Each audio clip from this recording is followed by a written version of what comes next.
এই যে সকাল সকাল কি চলছে বলুন তো, বিস্কুট খাওয়ার জন্য বায়না। ওর বাবা যাবে অফিসে, আমরা চা নিয়ে বসেছি, ওকে এখন বিস্কুট দিতে হবে, এই হচ্ছে ওর বায়না জীবনে।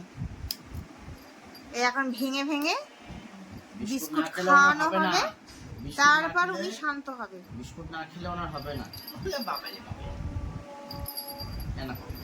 ও নিজের বিস্কুটও খাবে, আমাদের বিস্কুটও খাবে, এই হচ্ছে ওর দাবি।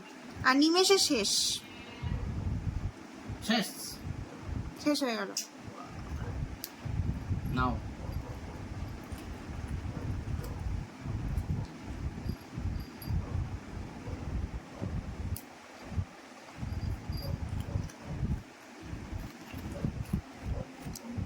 তোর খাবারটা কে খাবে?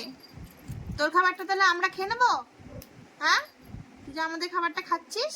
অন্যদিকে তাকাবেই না এখন। অন্যদিকে কোনো তাকানোই এখন নেই। লক্ষ্য বিস্কুট। এখন শুধু একটাই লক্ষ্য, বিস্কুট খাবে। একটু আগে চিৎকারও দিচ্ছিল, বিস্কুটটা দিতে দেরি দেওয়া হয়নি বলে, দেরি হচ্ছে বলে। হ্যাঁ, বিস্কুটটা দিতে দেরি হচ্ছে বলে আবার চিৎকার।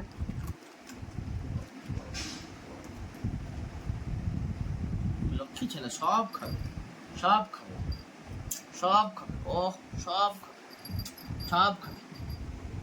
শান্ত হয়েছে, এবার আমরা চাটা